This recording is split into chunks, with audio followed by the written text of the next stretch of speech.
Graceland, the estate of legendary singer Elvis Presley, is facing a legal battle now over a potential foreclosure sale. People going, through the house. And there's just this sort of love that just doesn't stop. The basement of Elvis Presley's famed Graceland estate had been closed off for nearly half a century, locked behind doors that few ever dared to open. For fans of the king of rock and roll, the very idea that an untouched part of his home still existed was enough to spark waves of curiosity. When the decision was finally made to open the basement after 48 years, anticipation built to a fever pitch. What lay beneath those walls had been kept in shadows since the years following Presley's death, and the moment of revelation carried the weight of history, mystery, and cultural significance. Before we start, smash the like and subscribe buttons for more updates. The basement itself was more than just an architectural feature. It represented a sealed time capsule from an era when Presley's influence dominated global culture. Walking down the steps into the hidden rooms felt like walking backward into a period of unmatched stardom. The preservation of the space, untouched by time, meant that every item, every piece of decor, and every artifact inside had the potential to change the way the world saw not just Elvis, but the story of celebrity itself. For decades, visitors roamed the halls of Graceland above ground, marveling at the excesses and quirks of Elvis's lifestyle, but the basement remained an enigma, fueling speculation about its contents. As the heavy doors creaked open, the musty air carried the scent of age, the smell of closed spaces where history had quietly settled. What greeted the eyes was not a simple storage room or a forgotten corner of a house. Instead, it was a sprawling underground sanctuary filled with personal belongings, memorabilia, and objects that offered a startling glimpse into Presley's private world. The items were not neatly cataloged or curated like a museum collection. They were scattered in a way that suggested secrecy, as if Presley himself had tucked them away from the prying eyes of the public, intending them to remain hidden.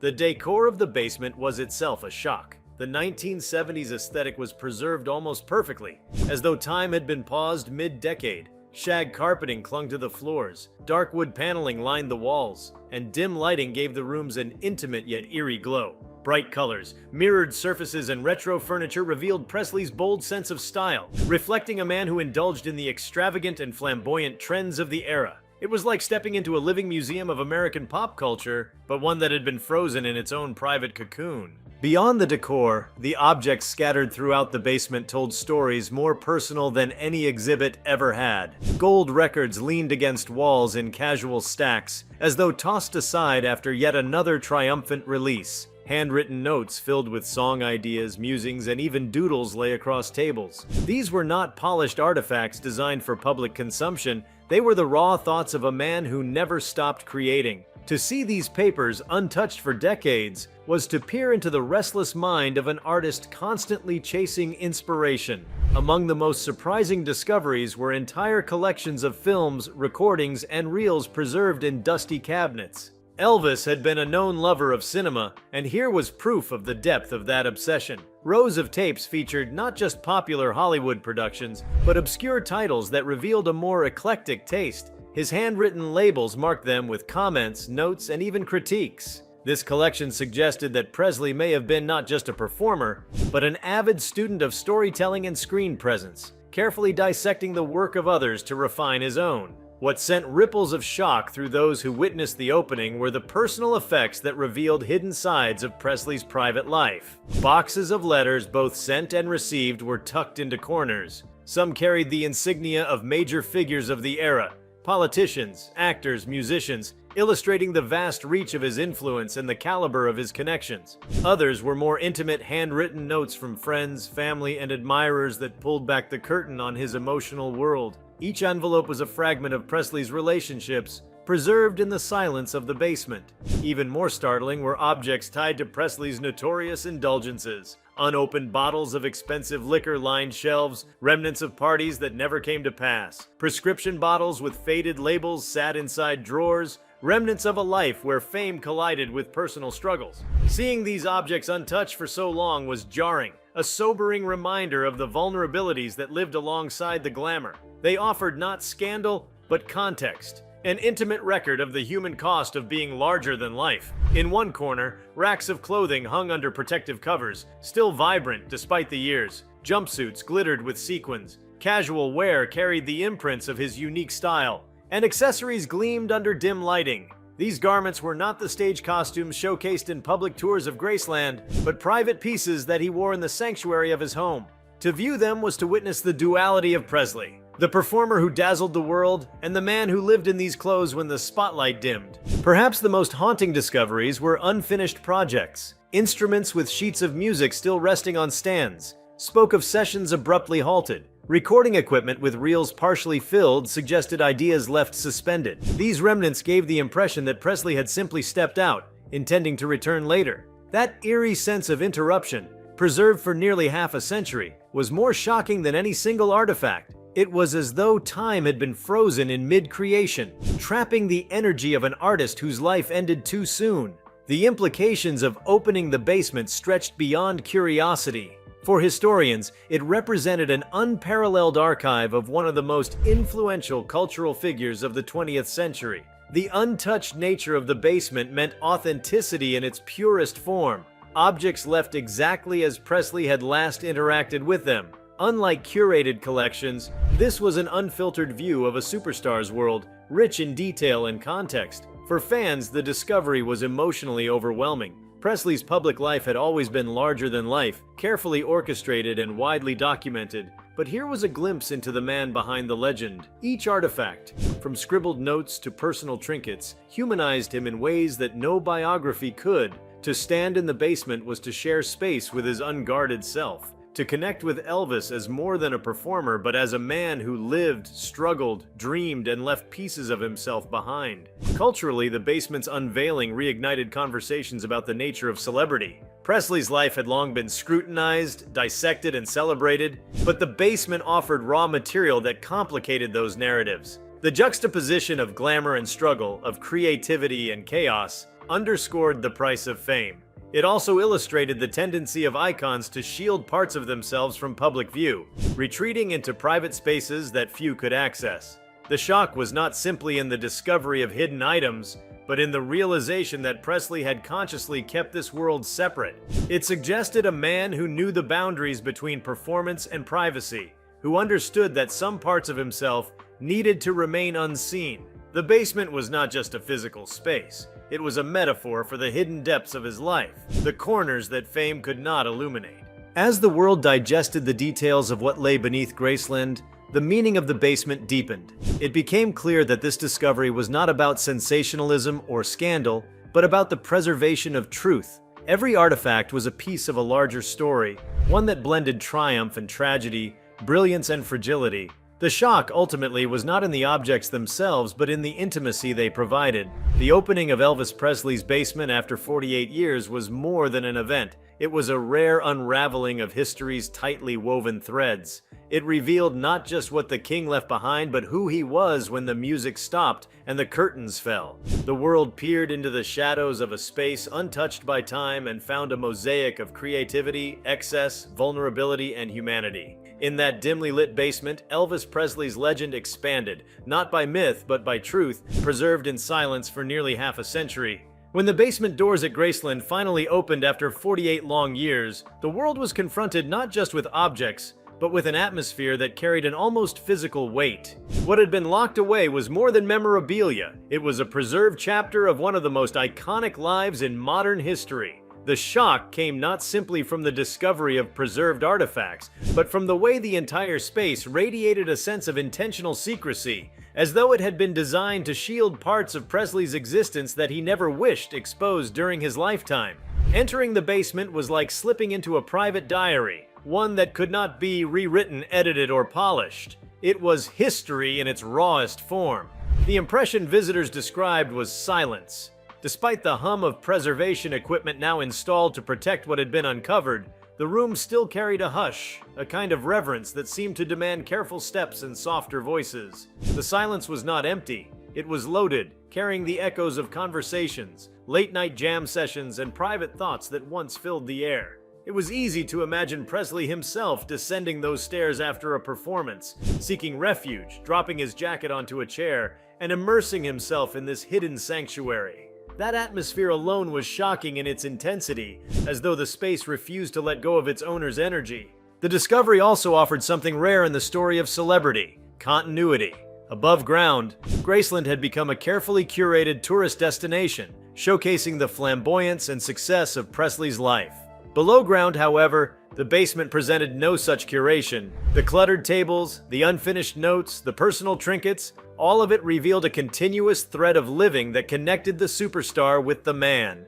It was shocking in its contrast to the polished narrative of Presley that fans had come to know. The basement didn't try to impress. It simply existed intact, with its truth laid bare.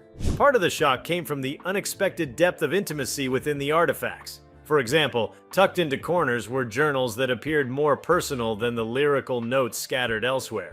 These were not elaborate writings, but rather short reflections, sometimes no more than a few words jotted down to capture a fleeting mood.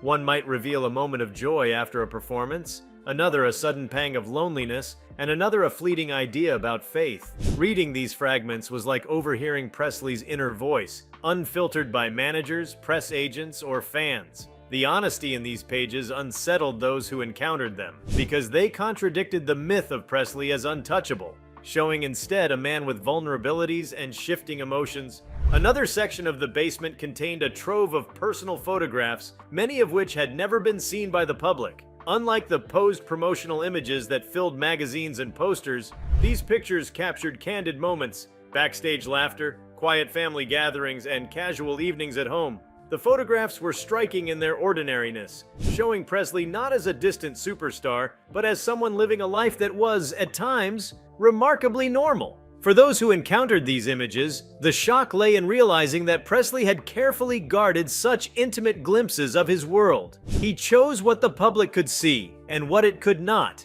and the basement revealed the fullness of what had been withheld. Perhaps most intriguing was the discovery of Presley's eclectic reading habits. Shelves tucked into corners held books ranging from spiritual texts to science fiction, from biographies of political leaders to collections of poetry. Many carried underlined passages, margin notes, and dog-eared pages. It became clear that Presley had been an avid reader, searching for meaning, inspiration, and perhaps escape within these works. The variety was startling. It suggested a restless mind hungry for ideas and perspectives far beyond the stage. The shock here was not in the existence of the books, but in what they implied about Presley's inner life. Curious, thoughtful, and far more complex than the image of a simple entertainer. One of the basement's rooms also revealed an extensive collection of musical instruments. While Presley was best known for his voice and guitar, the basement showed evidence of experimentation with other instruments: keyboards, percussion, even brass. Some bore signs of heavy use, while others looked as though they had been tried once and then left behind. The shock in this discovery was the sheer scope of Presley's musical curiosity.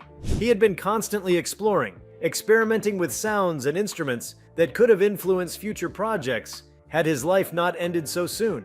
The instruments were not relics of a past career, but hints at creative paths he had yet to take. Another startling discovery was a series of scrapbooks Presley had assembled himself. These were not fan gifts, nor official press clippings collected by staff, but personal albums filled with images, letters, and mementos he had chosen. The selections were surprising. Instead of only documenting his greatest achievements, Presley often highlighted small, personal moments. A picture with a childhood friend might appear beside a program from a lesser-known performance. The juxtaposition suggested that Presley valued his personal connections as much as, if not more than, the grand stages that defined his career. These scrapbooks revealed what he himself considered meaningful, and the choices shocked those who expected a figure so defined by fame to center only on monumental successes. Tucked in drawers were also financial records and receipts, preserved in their original envelopes. To some, this might have seemed mundane, but to historians and biographers, these items provided a rare glimpse into Presley's spending habits and financial concerns. Extravagant purchases were documented alongside surprisingly modest expenditures, painting a picture of a man whose financial life was as erratic as his public one. The shock here lay in the vulnerability exposed. Behind the glittering fortune was a man navigating the same anxieties of wealth, debt, and security that trouble many, though on a much larger scale. One of the more emotionally powerful discoveries was a collection of personal gifts that had been given to Presley by friends and family. These were not lavish or expensive items, but small tokens, handmade crafts, drawings from children, keepsakes from close companions. Their presence in the basement suggested that Presley had cherished these personal gestures, storing them away in a private space where they could remain untouched. The shock in finding these objects was the tenderness they revealed. Behind the superstar image was someone who valued simple acts of love and connection. The basement also contained remnants of Presley's deep fascination with technology. Old recording devices, early television equipment, and gadgets from the 1960s and 1970s filled entire shelves. Presley had clearly been an enthusiastic collector of new technology, keeping pace with innovations of his time. In fact, some of the devices showed signs of experimentation, suggesting he had been testing ways to enhance sound quality or recording methods. This discovery shocked even those who knew of his forward-thinking tendencies. It suggested that Presley was not merely a user of technology, but an active experimenter eager to push its boundaries. Among the most sobering objects were medical documents and files, carefully tucked into folders. These were not scandalous revelations, but records that traced Presley's physical struggles over the years. To see the evidence preserved in the basement unaltered was to confront the reality of his declining health with an unflinching honesty. The shock came from the starkness of these documents, which chronicled a life lived at full speed, but also a body strained under the weight of fame, stress, and lifestyle. The basement also contained a peculiar collection of religious artifacts. Statues, prayer cards, and texts from multiple traditions were scattered across shelves and tables. Presley's fascination with spirituality was known, but the diversity of these artifacts surprised many. Christianity was strongly represented, but so too were references to Eastern philosophies, mysticism, and even ancient traditions. This eclectic spiritual collection shocked observers by revealing a man in constant search of meaning, drawing from traditions far beyond his Southern Christian upbringing.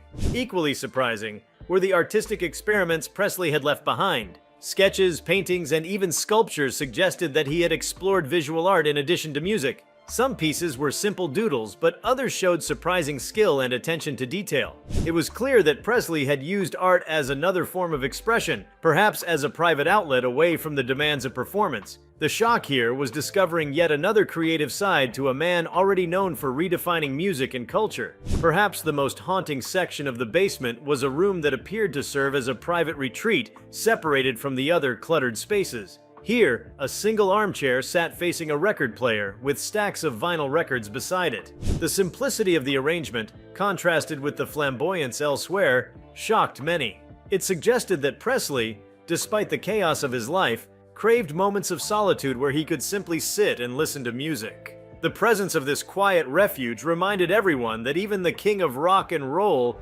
needed silence, stillness, and escape. The implications of these discoveries extend far beyond Presley's personal story.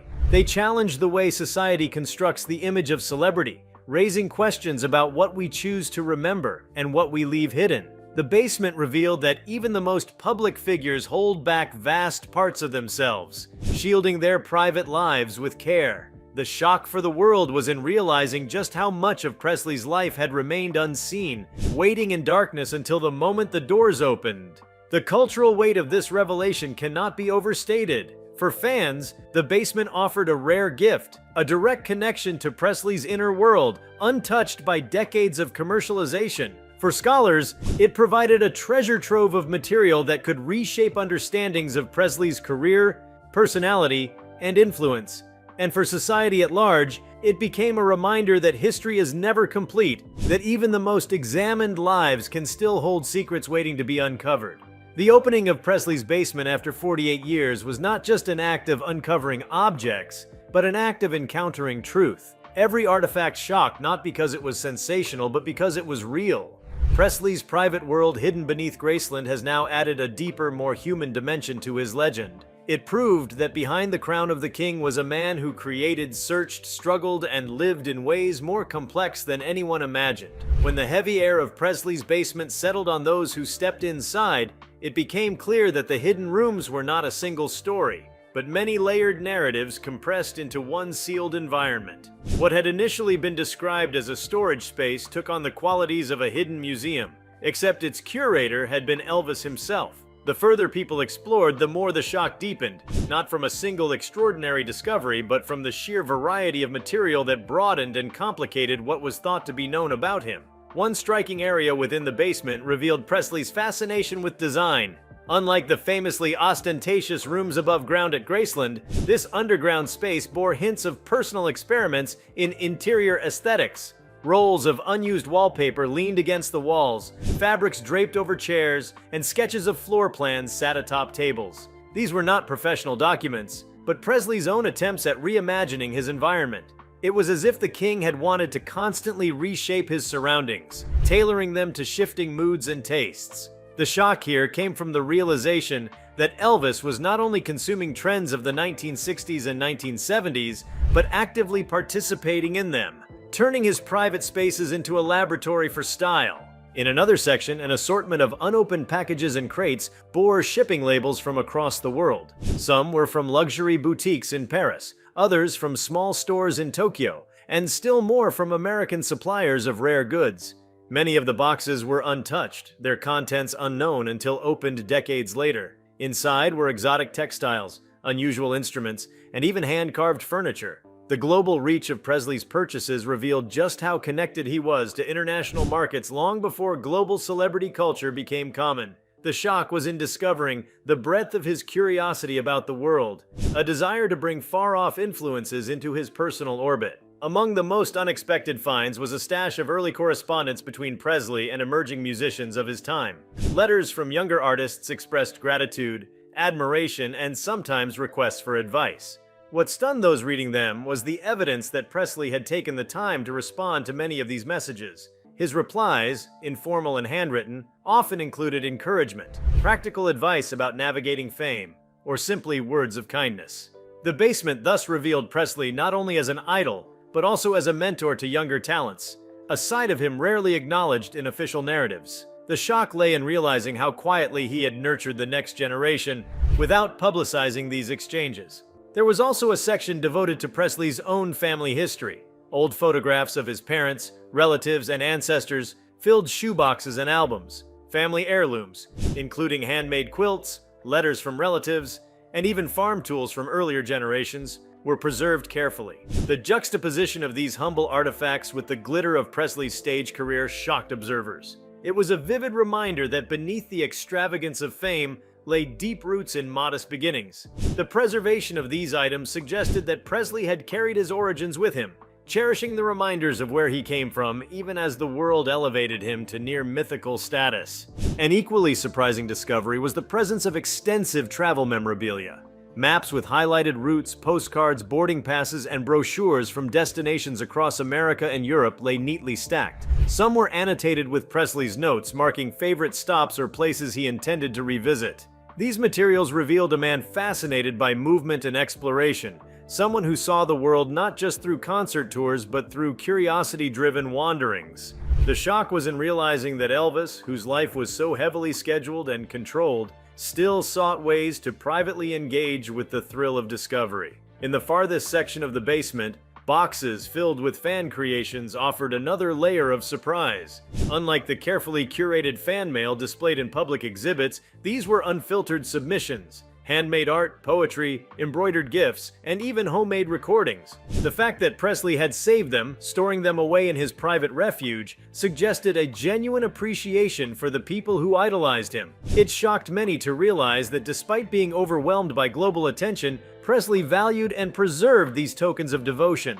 They were not discarded or forgotten, but placed alongside his most personal treasures. Equally riveting was the evidence of Presley's interest in athletic pursuits. Tucked away were collections of sports equipment, from boxing gloves to archery sets, along with clippings about famous athletes of his era. Some equipment bore clear signs of use, showing that Presley had actively engaged in training and physical recreation in ways that went beyond the stage performances fans saw.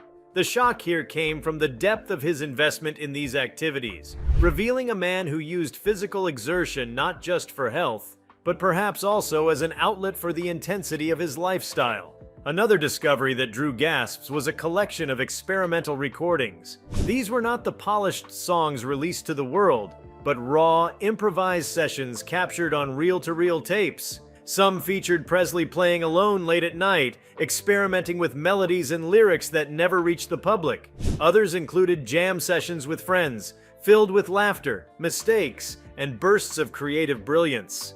Listening to these tapes was a shocking experience because they stripped away the veneer of performance and revealed Presley in his purest form, an artist exploring sound without concern for audience or acclaim. Alongside these tapes were journals tracking Presley's thoughts about music itself. He wrote about rhythms, lyrical structures, and even the emotional power of certain instruments. These notes were analytical and reflective, suggesting a mind deeply engaged in understanding the mechanics of art. This shocked many who assumed Presley relied solely on instinct and charisma. Instead, the basement revealed him as a thoughtful craftsman who studied his craft as carefully as any scholar. Among the more curious findings was a stack of unmailed letters Presley had written to himself. These writings ranged from self-motivation notes to reflections on choices he regretted or hoped to make differently in the future. They read like conversations between the performer and the man within, with Presley addressing his own fears and ambitions as though he were writing to a confidant. The shock here was in the intimacy of these self-addressed letters, exposing layers of self-awareness that few had ever attributed to him. The basement also housed an assortment of games, puzzles, and toys, ranging from classic board games to elaborate mechanical gadgets. Some were clearly well used, while others remained unopened. This collection highlighted Presley's playful side, a reminder that despite global fame, he valued simple entertainment and fun.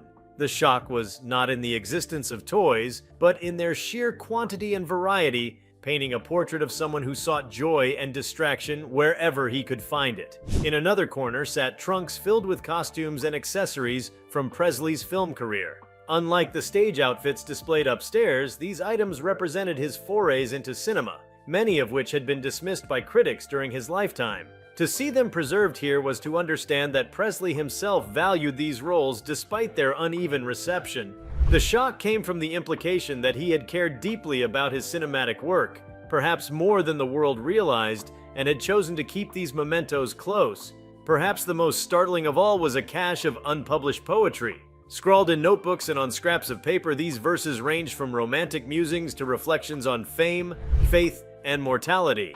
They were raw, sometimes uneven, but often deeply moving. The discovery shocked readers because it revealed Presley's instinct to process his emotions through language, a side of him that rarely reached the public. The poems offered direct access to his inner world, often in ways more vulnerable than his music ever conveyed. Taken together, the discoveries in Presley's basement painted a picture of staggering complexity. They revealed a man who was simultaneously playful and serious, extravagant and humble, public and deeply private. Every item shocked not because it was sensational in isolation, but because it added dimension to the person behind the legend. The basement had functioned as his hidden sanctuary, where contradictions could coexist without the demands of an audience.